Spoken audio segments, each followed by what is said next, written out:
What is up, guys? Delboy here, aka Blue Collar Sports TV. Hopefully you guys are doing well. If you're new here, smash that like, hit subscribe, all of that good stuff. So this video is a quick preview and prediction for Dillian Whyte versus Otto Wallin. Now this fight goes down on the 30th of October, a Halloween special if you will. And in my opinion, this is quite an interesting fight. I believe this one will be relatively competitive.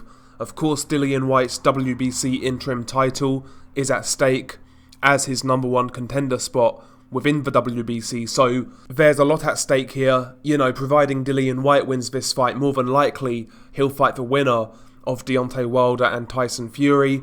And obviously, if Otto Wallin wins, he's basically gatecrashed himself to world level, and he himself would be in line for a WBC title shot. So yeah, a lot at stake in this one, and like I said, I think this is going to be a relatively competitive fight.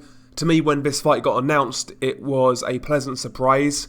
I was expecting Dillian Whyte to fight someone like Chris Arreola or Jermaine Franklin, fights in which I wouldn't be interested in, but I do like this fight, so I'm definitely happy in regards to the level of opponent for Dillian Whyte. So yeah, from my end, no problem whatsoever when it comes to this fight. But anyway, let's briefly break down the tale of the tape. Dillian Whyte, he comes into this fight with a record of 28 wins, 2 defeats, 0 draws, 19 of his 28 wins coming by way of knockout. Otto Wallin has a record of 22 wins, 1 defeat, 0 draws, 14 of his 22 wins coming by way of knockout. Dillian Whyte is listed as 6'4" with a 78-inch reach, whereas Otto Wallin is listed as 6'5.5". So both guys have the same reach, but Otto Wallin is 1.5 inches taller. Dillian Whyte is of course an orthodox fighter. Otto Wallin is a southpaw. Dillian Whyte is 33 years old, whereas Otto Wallin is 30 years old. So when it comes to the physical aspects of both guys are relatively well matched. They're a similar size, same reach, so that's going to be interesting. But in regards to the experience, obviously Dillian Whyte has the edge in that. In terms of professional experience, Dillian Whyte has fought much better competition. He's fought Povetkin twice, Joseph Parker, Oscar Rivas, Derek Chisora twice, Anthony Joshua of course. So Dillian Whyte is certainly more battle-tested when it comes to top competition. But on the flip side, in those fights, Dillian Whyte has taken a fair bit of punishment. He has been knocked out twice, so you could say Otto Wallin is the fresher of the two.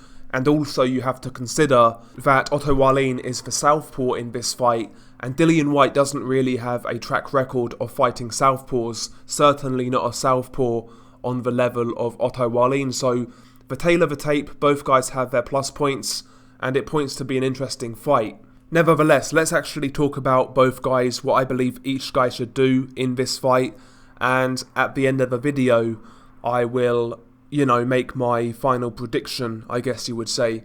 I think we'll start with Dillian Whyte, who is the favourite in this bout. Traditionally, when you look at Dillian Whyte, although he tries to box a little more these days behind that jab, he tries to maintain range a bit better and set up his power punches. Primarily, Dillian Whyte is an aggressive guy who likes to utilise that left hook to body and head. He'll like to try and bully his opponents, push them back, and make it a real rough night. And ultimately, I think that's the key for Dillian Whyte in this bout. I don't think he can really afford or risk fucking around and boxing with Otto Wallin. Otto Wallin is a very technically proficient southpaw. For me in this fight, Dillian needs to be the aggressor, he needs to be on the front foot, and he needs to be forcing the pace and pushing Otto Wallin back. When you saw Tyson Fury against Otto Wallin, Fury was having problems early, he got cut, then Fury kind of adjusted his tactics and really started to rough up Otto Wallin, and he was getting the better of Wallin. And I think Dillian in this fight needs to adopt something similar. He needs to go in behind a nice tight guard, behind a nice hard jab, and essentially try and walk down Otto Wallin. The bodywork for Dillian Whyte in this fight could be very important. Dillian Whyte is he's quite a good body puncher for a heavyweight, and when you're fighting a guy like Otto Wallin who is technically sound, he likes to carry a high guard. I think the body shots in this bout could be very, very important, especially the left hook to the body, which of course is, Dillian's best body punch. Otto Wallin being a southpaw, leading with a right hand, that side of his body is open and that's closest to the left hook. So the left hook to the body for Dillian Whyte is a key shot as far as I'm concerned, and even the left hook to the head. Again, Otto Wallin being the orthodox fighter, his lead right hand is going to be closer to that hook. So I think that's going to be a good shot for Dillian Whyte in this fight, the left hook to body and head. He needs to make sure, though, that he's got his distance correct, because Wallin is quite good at managing range, and sometimes Dillian, he's not the most accurate in the world. He does throw out of range. He's not the greatest at gauging distance. So to me, that's why the jab in this fight for Dillian Whyte is going to be very important, not only to score and bust up Otto Wallin, but to manage the range and gauge where you're at and set up your power punches off that jab. So the jab's going to be important for Dillian Whyte, and the left hook off the jab, in my opinion, could also be a very key shot for him. So look for Dillian Whyte to try and dictate this with his jab, and look for the jab left hook combination. But he needs to be aggressive with it, in my opinion. He can't really afford to be giving up ground against Otto Wallin and standing off. I wouldn't recommend that for Dillian Whyte in this fight. I'm not saying it couldn't work, but Wallin is a good technical boxer. So yeah, for me, Dillian needs to be super aggressive in this fight. And obviously, fighting a southpaw, the straight right hand, traditionally is the southpaw killer. Dillian Whyte, he does have a powerful straight right hand. Only problem being is he's very inaccurate with it. Again, sometimes he doesn't get his distance correct and he'll throw himself off balance. He needs to be wary of that in this fight, because Otto Wallin is a very sneaky counterpuncher, in particular with his right hook and his straight left hand. So Dillian needs to look for that for the right hand in this fight, but he needs to be a lot more efficient with it than we've seen in previous bouts. But ultimately, it's up to Dillian in this fight to force the fight, be the aggressor, work the body, make it a rough, tough night. For me, Dillian, the key for him winning this fight is obvious. Try not to get engaged in a boxing match, and make it his sort of fight. Approach it similar to how he fought Joseph Parker, very, very relentless early on, working the body, working the head, roughhousing. That's what Dillian needs to be looking for in this bout. As for Otto Wallin, he is one of those guys I would describe as technically proficient.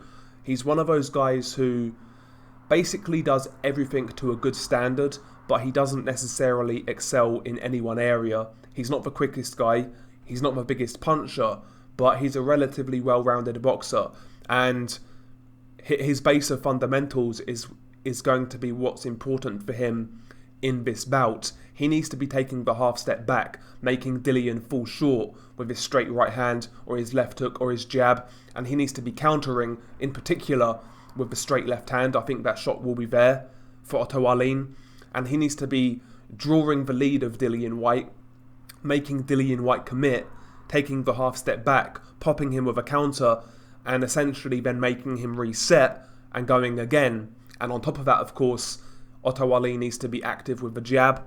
And in my opinion, he needs to be circling away from Dillian's left hand, so his left hook. I know traditionally they say if you're a southpaw, circle away from the right hand, the straight right hand. But in this case, I think Dillian's left is far more dangerous.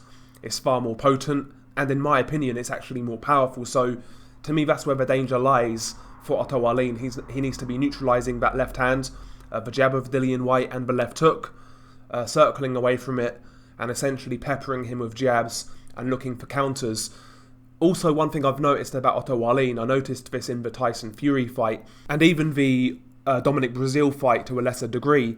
Otto Wallin is actually a relatively good body puncher, not super prolific or anything like that, but he does like to go downstairs sometimes and throw the odd body shot, like an uppercut to the body, or a right hook to the body, a straight left to the body.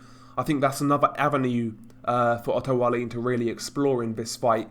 I've never really been truly convinced by Dillian Whyte's gas tank. Sometimes he does have moments in fights where he looks kind of tired. If you look back towards the end of the Oscar Rivas fight, the Joseph Parker fight, the first Derek Chisora fight, and obviously the Anthony Joshua fight, Dillian Whyte does have a tendency to gas in fights late on. So I don't think it would be a bad idea for Otto Wallin to try and, target the body on occasion. Don't get too gung-ho, don't get too close, but it's something that he needs to be aware of. I wouldn't rinse the body, because he can be then open for the left hook and those powerful Dillian Whyte power punches. But the bodywork of Otto Wallin could be actually another avenue for success for him.